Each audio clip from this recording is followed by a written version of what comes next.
Life, love, and pop culture. Hi, I'm Danielle Delgado. And I'm Evan Daigle, and you're watching Life, Love, and Pop Culture. Hi, how are you? Good, how are you doing? Oh, great. So we need to talk about your new show, Claws on TNT. You play Toby, right? I do. So tell me a little bit more about your character and the show. Sure, Claws is about 5 manicurists who work in a nail salon in South Florida, and they launder drug money for the Dixie Mafia out of the salon and various other businesses in Palmetto, Florida.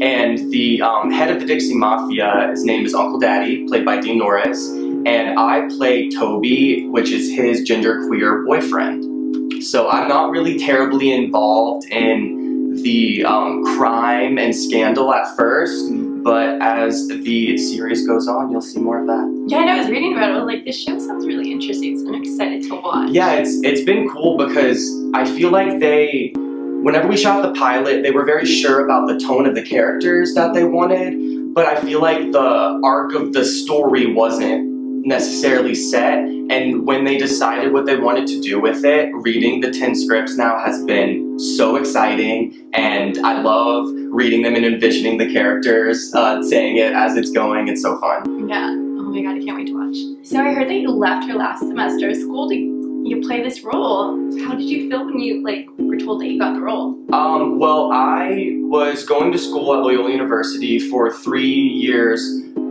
prior to getting the pilot audition. I got the pilot audition in October of 2016, so my first semester of my senior year, and I only worked 2 days on the pilot, so it wasn't necessary for me to even think about leaving school at that point. But then I ended that semester, enrolled in my final semester, and had every intention of just finishing college and starting my career then. But in January, we got our series order, and then there was about a 3-week period from the time that I read a press release that we had gotten our series order to the time that my agent actually called me and told me that my character was going to still be in the show. And so that 3-week period was just me sitting in my anxiety, wondering if I was going to get to continue with the show. And then I got the call 3 weeks later that they were going to make me a recurring guest star. How crazy is that though? Yeah. You're just sitting in a classroom and then you're right on a show now. Has your life changed at all yet? Oh, my life has really changed a lot, just in the sheer fact that I went from being a full-time student at a pretty rigorous liberal arts university and auditioning full-time in New Orleans to working on set 3 days a week. And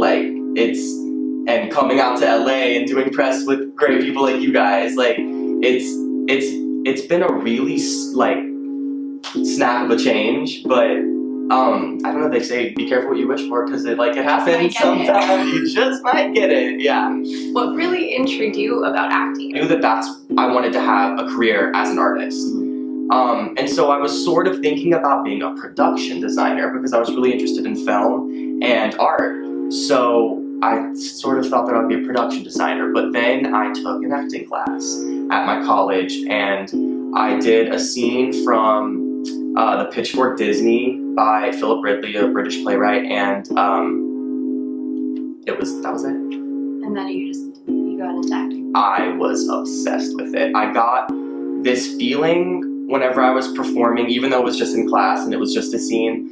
For me, it was such suspended reality and such a feeling of almost like you're home with yourself and you're on the path that you're supposed to be.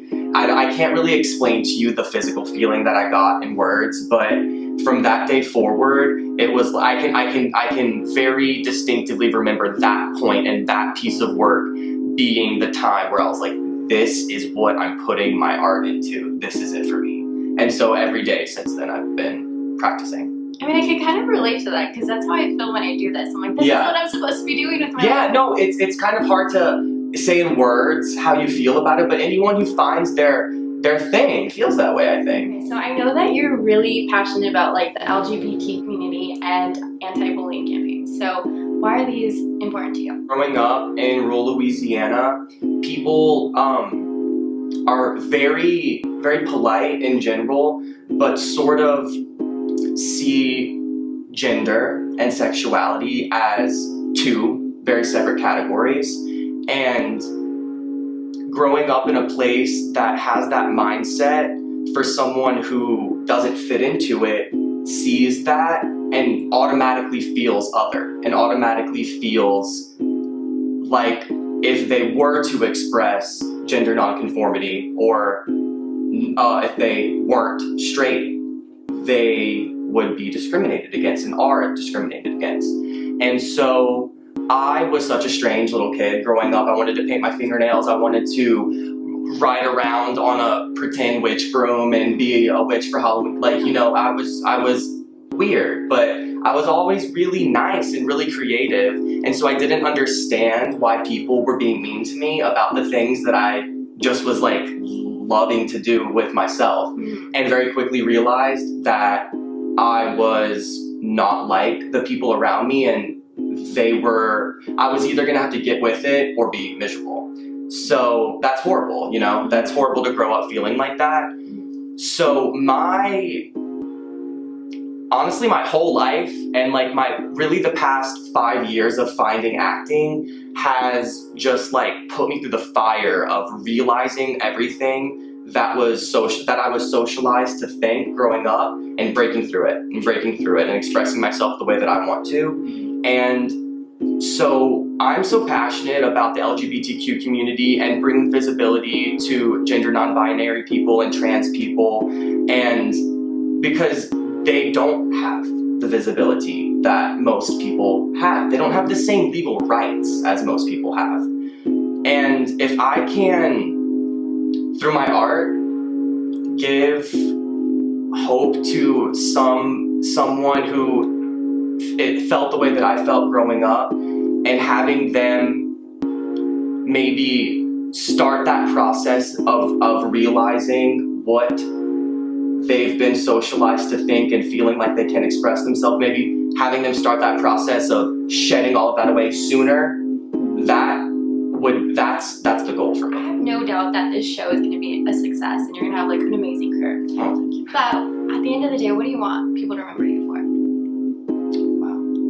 Wow. Honestly, the first thing that popped into my head whenever you said that was doing really good work.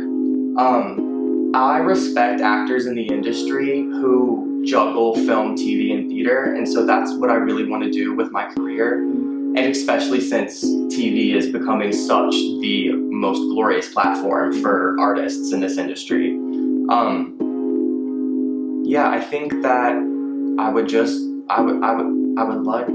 like to be remembered for doing really good work and not falling into my comfort zone as an actor ever. I believe that artists and actors are servants to society. You know, like, we've been around since the dawn of time. Like, people have been seeing plays and making paintings and dancing and singing forever. We need it as a society. So it's like, I respect actors who, I don't know, like Nicole Kidman, who you see her performance and she's giving you everything. She's reliving horrors and traumas and joys of her life that if she didn't commit to it, if she didn't feel it, we wouldn't feel it, and we wouldn't have catharsis. And so I don't know, I want to be known for helping people help themselves in a way.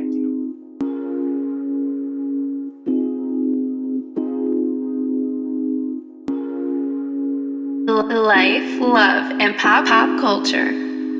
If you enjoyed my interview, subscribe to my YouTube channel and don't forget to look out for new videos every Wednesday.